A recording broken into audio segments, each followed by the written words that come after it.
Everyone, শুভ সকাল সবাইকে।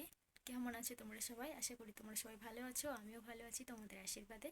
তো আজকে হচ্ছে বাসন্তী পুজো, সবাইকে জানাই শুভ বাসন্তী পুজোর শুভ ষষ্ঠী। তো আজকে আমি ষষ্ঠীর পালনই করছি, যেহেতু আমি সব পুজোই কম বেশি করে থাকি। তো আজকে ষষ্ঠীর পালনই করেছি, সকাল থেকে এখনো কিচ্ছু খাইনি। তো আজকে আমি ঘরের পুজো দেব। তো সেই ভিডিওটা তোমাদের কাছে শেয়ার করতে চলেছি। তো চলো আমি কি কি করি তোমরা দেখতে থাকো। তো তারপর আমি ঠাকুর ঘরে চলে এলাম, যেহেতু এই ঘরটা আমাদের মাটির ঘর, তাই ঠাকুরের সামনে একটু গোবর দিয়ে নিলাম। বন্ধুরা, আমি পুজোর দেওয়ার জন্য ফুল তুলেছি, ধোয়া হয়ে গেছে, যেটা দিয়ে আমি ঠাকুরকে সেবা দেব। তো এবার চলো আমি পুজোটা দিয়ে নিই। তারপর আমি চলে এলাম ঠাকুর ঘরে। ঠাকুরের বাসনগুলো খুব সুন্দর করে সাজিয়ে ঠাকুরকে সেবা দিচ্ছি। তো তারপর ঠাকুরের ফুল দিয়ে আমি সিংহাসনটা খুব সুন্দরভাবে সাজিয়ে নেব। তো বন্ধুরা, আমি আজকে এই ষষ্ঠীটা করছি স্বামী সন্তান কামনার জন্য। তোমরা কে কে আমার মতো এই ষষ্ঠীর পালন করো তোমরা সবাই কিন্তু কমেন্টে জানাবে। আর যারা পুজো করতে ভালোবাসো বা ঠাকুর ভক্ত যারা আমার মতো, তারা কিন্তু শুভ ষষ্ঠী বলে কমেন্ট করে যাবে। আর হ্যাঁ, আমার ভিডিও যদি তোমাদেরকে ভালো লাগে, লাইক কমেন্ট শেয়ার করে আমার পাশে থেকো।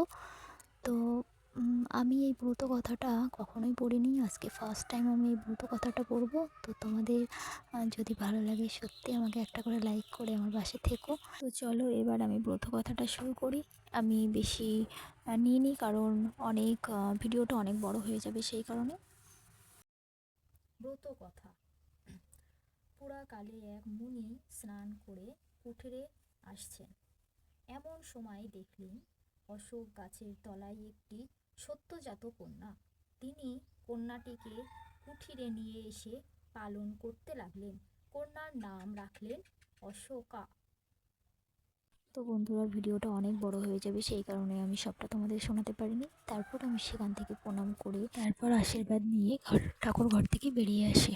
তারপর ঠাকুর ঘর থেকে বেরিয়ে স্বামী আর সন্তানের কাছে যাই। বড় সোনা বাড়ি ছিল না, ওই স্কুলে ছিল, সেই কারণে ওকে আর আশীর্বাদ দিতে পারিনি। ও বাড়ি এলে নিশ্চয়ই দেব।